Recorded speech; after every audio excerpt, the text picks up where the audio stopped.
Hi friends, welcome to ATM. நான் உங்கள் Uma. So இந்த வீடியோ பதில் நம்ம என்ன பார்க்க போறோம் அப்படின்னா ரீசனிங் PYQ சீரிஸ்ல கிளாஸ் 43 தான் பார்க்க போறோம். ஓகேங்களா? ஸோ இதுக்கு முன்னாடி இதில் கிளாஸஸ் இருக்கும். ஸோ அதை ஃபாலோ பண்ணிக்கோங்க.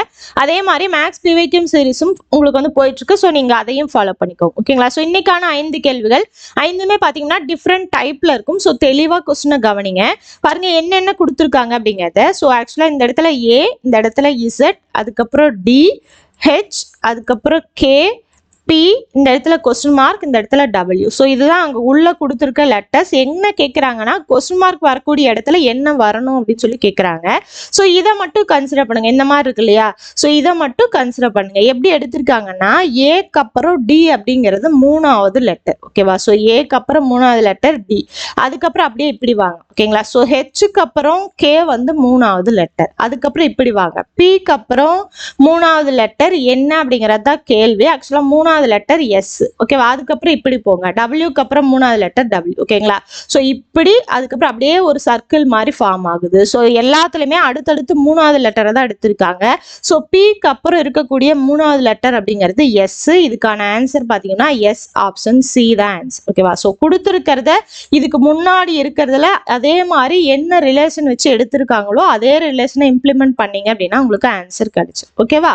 அடுத்து ஸோ இதுல அடுத்த காலம் கடைசியா என்ன வரும்னு சொல்லி கேட்குறாங்க. ஸோ இங்க எப்படி இருக்குன்னு பாருங்க. ஆக்சுவலா இது ரொம்ப சிம்பிளாகவும் யோசிக்கலாம், லாஜிக்கலாகவும் யோசிக்கலாம். ஓகேங்களா? ரொம்ப சிம்பிளா யோசிச்சிங்க அப்படின்னா பாருங்க, ஒரு டாட்டும் ஒரு ஆரோ இல்லையா? ஸோ ஆரோ பார்த்தீங்கன்னா இது இந்த திசையை பார்த்துருக்கு, கீழே பார்த்துருக்கு, இது இந்த திசையை பார்த்துருக்கு. அப்போ எது வரல அப்படின்னா மேலே பார்த்தது மட்டும்தான் வரல. ஏன்னா எல்லாமே 90 டிகிரி ஆங்கிள் இல்லையா? ஸோ அப்போ கண்டிப்பாக மேலே பார்த்த மாதிரி தான் வரும். ஸோ அப்போ மேலே பார்த்த மாதிரி ஒன்று இப்படி வரலாம், இல்லைன்னா பார்த்தீங்கன்னா உங்களுக்கு எப்படி வரலாம், இப்படி வரலாம். ஓகேவா? ஸோ எந்த மாதிரி வேணா வரலாம். ஸோ இப்போ ஆப்ஷன்ல இந்த மாதிரி என்ன இருக்குன்னு பாருங்க. மேலே பார்த்த மாதிரி ஒன்னே ஒன்று தான் வருது. ஆப்ஷன் டி தான் ஆன்சர். இதை வந்து நீங்க சிம்பிளா யோசிச்சும் போடலாம். இல்லை நான் லாஜிக்கலா யோசிக்கிறேன் அப்படின்னு சொன்னீங்கன்னா, லாஜிக்கலா யோசிச்சிங்க அப்படின்னா ஆக்சுவலா எப்படி பண்ணியிருப்பாங்கன்னா இந்த டாட்ல இருந்து ஒரு கோடு வருது இல்லையா? இந்த கோடை 90 டிகிரி ஆன்டி கிளாக் வைஸ் திருப்பியிருப்பாங்க. ஓகேங்களா? ஸோ இந்த கோடை 90 டிகிரி திருப்பினீங்கன்னா அடுத்து இங்க வரும், அடுத்து இப்படி போகும், அடுத்து இப்படி போகும். ஓகேவா? ஸோ அப்போ ஃபர்ஸ்ட் உங்களுக்கு அந்த கோடு இப்படி இருக்கா, 90 டிகிரி திருப்பினீங்கன்னா இப்படி வரும், அடுத்து 90 டிகிரி இப்படி, அடுத்து 90 டிகிரி இப்படி வரும். ஓகேவா? இந்த இடத்துல டாட், இந்த இடத்துல வரும். ஸோ இப்போ ஆரோ எப்படி வருதுன்னா ஃபர்ஸ்ட் ஆரோ எப்படி இருக்கா, அடுத்த ஆரோ ஆக்சுவலா இப்படி தான் வரணும் இல்லையா? ஸோ அங்க அப்படியே ரிவர்ஸா பின்னாடி கீழ் நோக்கி எடுத்திருக்காங்க. ஓகேவா? அடுத்து நீங்க 90 டிகிரி திருப்பும் போது இப்படிதான் வரும். ஸோ இது அப்படியே இருக்கட்டும். அடுத்த இதுல பாத்தீங்கன்னா நீங்க 90 டிகிரி திருப்பும் போது உங்களுக்கு ஆரோ கீழ் நோக்கி வரும். இந்த இதுல எப்படி எடுத்தோமோ அதே மாதிரி மேல் நோக்கி ஆப்போசிட்ல எடுத்தீங்க அப்படின்னா இதுதான் ஆன்சர். ஓகேவா? ஆப்ஷன் டி தான் ஆன்சர். ஸோ லாஜிக்கலாவும் யோசிக்கலாம், ஒரு சில இடத்துல நீங்க அப்படியே சிம்பிளா யோசிச்சாலும் ஆன்சர் கிடைச்சிடும். ஓகேங்களா? ஸோ இதுக்கான ஆன்சர் பாத்தீங்கன்னா ஆப்ஷன் டி தான் ஆன்சர். ஏன்னா எல்லாமே 90 டிகிரி ஆங்கிள் பார்த்துக்கணும். இந்த ஆப்ஷன் கண்டிப்பா வராது அப்படிங்கிறது தெரிஞ்சிடும். இப்ப மீதி இருக்கிறதுல எது வரும் அப்படிங்கிறது சூஸ் பண்ணா போதும். ஓகேவா? அடுத்த கொஸ்டின் பாருங்க. வரிசையில் விடுபட்டதை நிரப்புக. ஸோ 225, 289, 441 இது எல்லாமே பார்த்தாலே உங்களுக்கு ஒரு ஐடியா தோணும். எல்லாமே ஸ்கொயர் நம்பர். இது 15 ஸ்கொயர், இது 17 ஸ்கொயர், இது 21 ஸ்கொயர். அப்போ 15, 17, 21. ஸோ இது எல்லாமே பிரைம் நம்பர். அப்போ இதுக்கு 17க்கும் 21க்கும் இடையில இருக்க பிரைம் நம்பர் 19. அப்போ 19 ஸ்கொயர் தான் ஆன்சர்.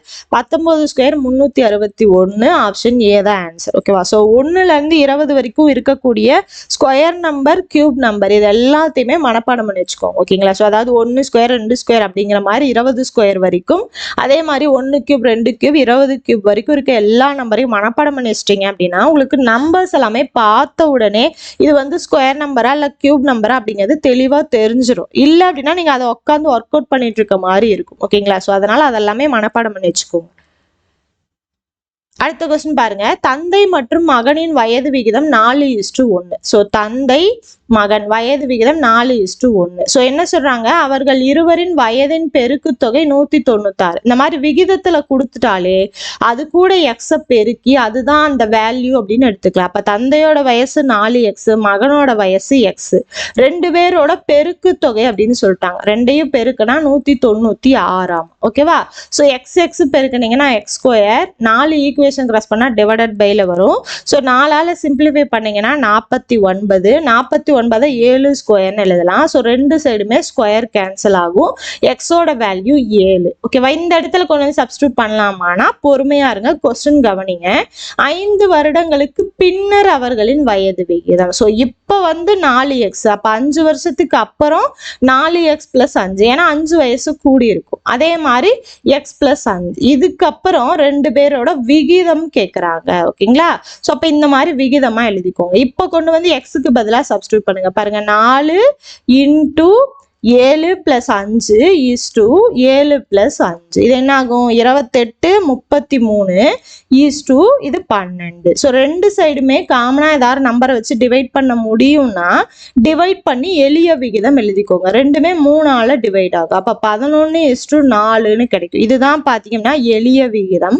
ஸோ இதுக்கான ஆன்சர் பார்த்தீங்கன்னா 11:4 தான் ஆன்சர். ஓகேவா? அப்படியே கொண்டு வந்து சப்ஸ்டியூட் பண்ணி 7 28 1 7 7 இதை 7ஆல் டிவைட் பண்ணீங்கன்னா இது 4:1ன்னு வரணும்னு போய் ஆன்சரை டிக் அடிக்க கூடாது. ஓகேவா? ஸோ ரொம்ப சிம்பிளாகவும் யோசிக்கணும். அதே போக எக்ஸை கண்டுபிடிச்சதுக்கு அப்புறம் அவங்க கேள்வி என்ன கேட்டிருக்காங்க அப்படிங்கிறதையும் 1க்கு 2 டைம் செக் பண்ணிட்டு நீங்க ஆன்சர் போடணும். ஓகேவா?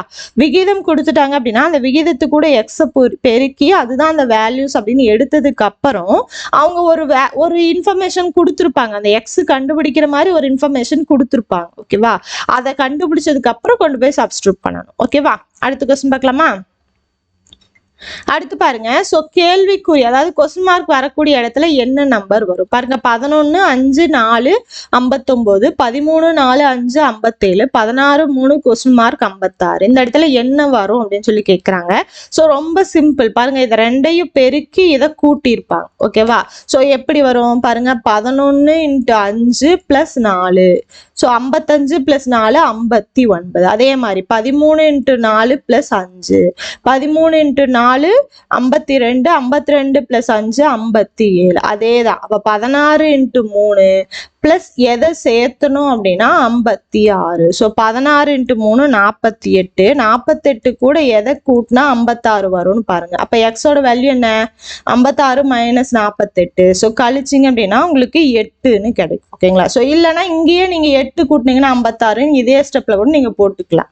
ஸோ ஆப்ஷன் வச்சு எடுத்துக்கலாம். ஸோ ரொம்ப சிம்பிளா போட்டுடலாம். ஸோ இதுக்கான ஆன்சர் பார்த்தீங்கன்னா 8. அப்ப இதுக்கு முன்னாடி கொடுத்துருக்க அந்த கட்டத்துல இருக்கக்கூடிய அந்த வேல்யூஸ் எப்படி வந்தது, எந்த ரிலேஷன் வச்சு எடுத்தாங்க அப்படிங்கறத கண்டுபிடிச்சிட்டீங்கன்னா நீங்க போட்டுடலாம். இதுவே ஆல்பபெட்டிக்கல் வந்துட்டு இருந்தீங்கன்னா ரொம்ப சிம்பிள். ஓகேவா? ஸோ ஆல்பபெட்ல அப்படிங்கிறதுல உங்களுக்கு அந்த 26 லெட்டர் தெளிவா தெரிஞ்சதுன்னா போதும். எதுக்கு அடுத்து எது அப்படிங்கிற அந்த ஆர்டர் தெரிஞ்சா போதும். அது சின்ன வயசுல இருந்து நம்ம படிச்சுட்டு வரோம், ஈஸியா கண்டுபிடிச்சிடலாம். இந்த மாதிரி நம்பர்ஸ் வந்தா மட்டுமே உங்களுக்கு நிறைய இருக்கு இல்லையா? ஸோ நம்பர்ஸ் அப்படிங்கறதால நீங்க என்ன ஆப்ரேஷன் வேணா யூஸ் பண்ணி எப்படி வேணா அந்த நம்பரை கொண்டு வந்திருக்கலாம். அப்ப அந்த இது மட்டும் கொஞ்சம் டிஃபிகல்ட்டா இருக்கும். டிஃபிகல்ட் அப்படின்னா ஈஸியானது தான், இருந்தாலுமே இது இல்லைன்னா அதுவா, அதுவும் இல்லைன்னா இதுவான்னு நிறைய யோசிக்கிற மாதிரி வரும். ஓகேவா? ஸோ அதனால நம்பர்ஸ் வரதை நிறைய நீங்க ஒர்க் அவுட் பண்ணி பார்த்து வச்சுக்கோங்க.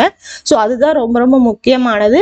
அதுலதான் வந்து நீங்க ரொம்ப டைம் இழுக்கிற மாதிரி வரும். ஸோ எல்லாருமே லாஜிக்கல் ரீசனிங் சம்ஸ் போட்டுடலாம், இருந்தாலுமே எந்த டைமிங்குள்ள எவ்வளவு சீக்கிரமா முடிக்கிறோம் அப்படிங்கிறது தான் இருக்கு. இல்லை அப்படின்னா லாஜிக்கல் ரீசனிங் ஃபுல்லாவே உங்களுக்கு டைம் இழுத்துரும். அப்ப எல்லா டைமிங்கும் இதுலயே போயிடுச்சு அப்படின்னா மற்ற சம்ஸ் போறதுக்கு உங்களுக்கு டைம் இருக்காது. ஓகேவா? ஸோ அதனாலதான் சொல்றேன், ஸோ எந்த அளவுக்கு குயிக்கா உங்களால போட முடியுமோ அந்த அளவுக்கு குயிக்கா போட்டு முடிச்சிடும். ஓகேங்களா? ஸோ இன்னைக்கான 5 கேள்விகள் முடிஞ்சது. கண்டிப்பா உங்களுக்கு யூஸ்ஃபுல்லா இருந்திருக்கும். எந்த அளவுக்கு யூஸ்ஃபுல்லா இருந்துன்னு சொல்லிட்டு கமெண்ட் பாக்ஸ்ல கமெண்ட் பண்ணுங்க, லைக் பண்ணுங்க, உங்களோட ஃப்ரெண்ட்ஸுக்கும் ஷேர் பண்ணுங்க. இது வரைக்கும் நம்மளோட சேனல் சப்ஸ்கிரைப் பண்ணல அப்படின்னா சப்ஸ்கிரைப் பண்ணி சப்போர்ட் பண்ணுங்க. நம்ம அடுத்த கிளாஸ்ல பார்க்கலாம். தேங்க்யூ.